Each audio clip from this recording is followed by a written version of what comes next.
I'm guilty. I'm the one that'll stomp my foot and shake my fist and want to know, why is this happening to me? Look what I've been doing for you. We do that. And then we want to know, like, if you're such a good God, then fill in the blank. These questions, they go around and around in our heads. Habakkuk is such a good read, but there's two things that Paul Tripp wants us to think about from this passage. He wants us to think about the fact that either our boy Habakkuk has completely gone mad and he's in complete denial, or he's learned something deeply healing that every sufferer needs to know. The truth is, he's not in denial, but he has come to understand life-altering truths. Truths that are rooted in the existence, presence, and power of God. And these truths, they are gifts. They are available to each one of us. The first one that Tripp has listed for us is that suffering is not ultimate, but God is. John Piper says that the evil and suffering in this world are more than any of us will ever be able to comprehend. But evil and suffering are not ultimate. God is. Satan, the great lover of evil and suffering, he's not sovereign. God is. God is the creator and controller of all things.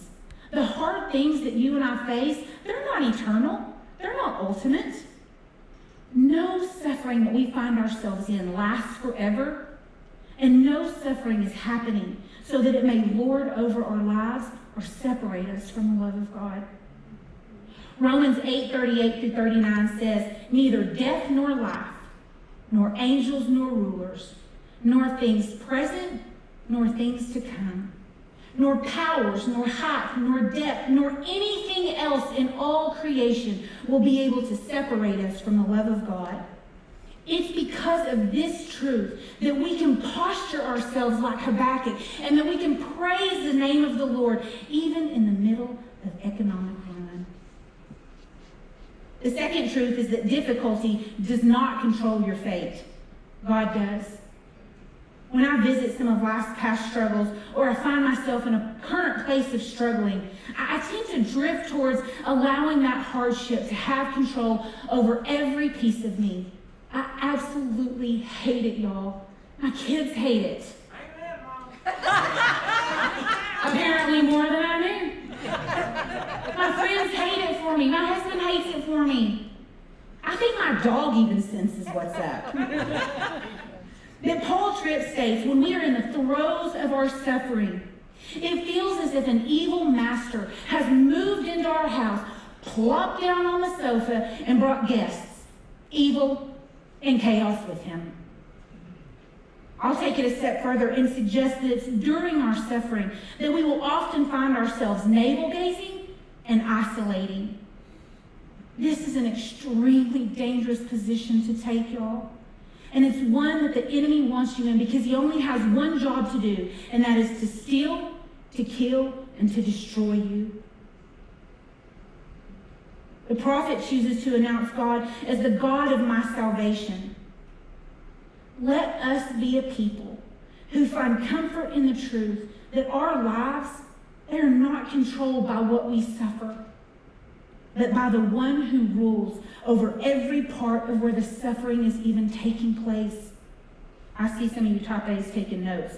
Let us be a people who find comfort in the truth that our lives are not controlled by what we suffer, but by the one who rules over every part of where the suffering is even taking place.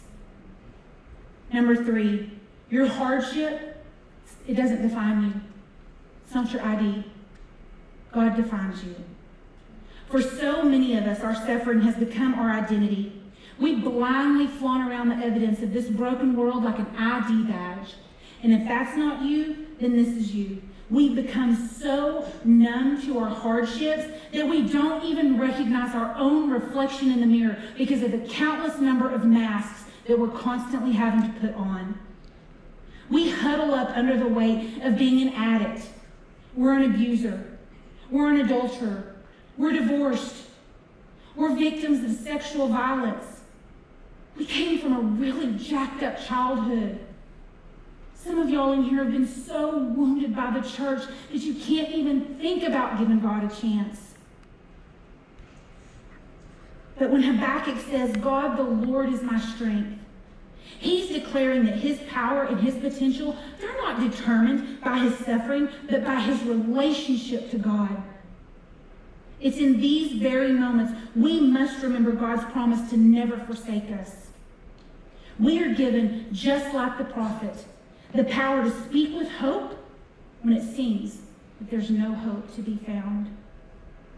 And finally, y'all, what will truly satisfy and give rest to your heart, it cannot be taken away from you. We live in a world that pulls for our undivided attention constantly. We buy into the lie that our careers, our education, how many square feet our home is, how much money we have saved, where are you taking your kids on vacation, even the number of followers and likes that we get on social media, that is where our true satisfaction is, right? We stuff ourselves with stuff, looking for fulfillment, but we are left feeling empty and tired. Y'all, we ain't even tired, we're tired. That void within you, that was intentionally placed there by your Creator. Suffering doesn't just expose, but it slaughters all of our God replacements. And there's only one way to ultimate satisfaction. God enters your life by grace, and by grace, he makes you, yes, you, with all that junk, all that shame, all that pride, all that addiction, all of that, everything else. He makes you the place where he dwells. He goes wherever you go. He's not playing some cruel game of hide and seek. He's right here all the time. In our suffering, we are on the receiving end of the greatest gift that we will ever be given, the gift of Jesus himself. The comfort for every sufferer, that's you, that's me, is that hope is a person, and his name is Jesus. His name is our victory. There's not a single one of us in here that have been afforded an easy, predictable, trouble-free life. So why are we white-knuckling our way through our hardships? Is it your pride? Are you afraid of something?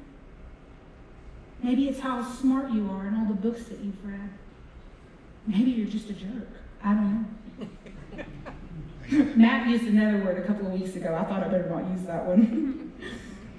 And if so, if it's any of these reasons, let me ask you, how's all that working out for you? You see, my sufferings have been used to create an unbreakable trust of him. And for many of you in here tonight, I'm sure I could get a yes and an amen to that, sister. Yes. But I know I'm not a fool either, and I'm not blind to the fact there are a lot of y'all in here that you're saying to yourself, yeah, this is all sounding really good, Melissa, but if you only knew what I've been through, if you only knew what I'm currently in, if you knew the countless number of nights that I've spent on my knees and on my face begging the Lord to get me out of this situation, you'd understand. And I want to lovingly tell you that whisper that you're being fed, and for some of y'all, it's not a whisper, it's the loudest voice that you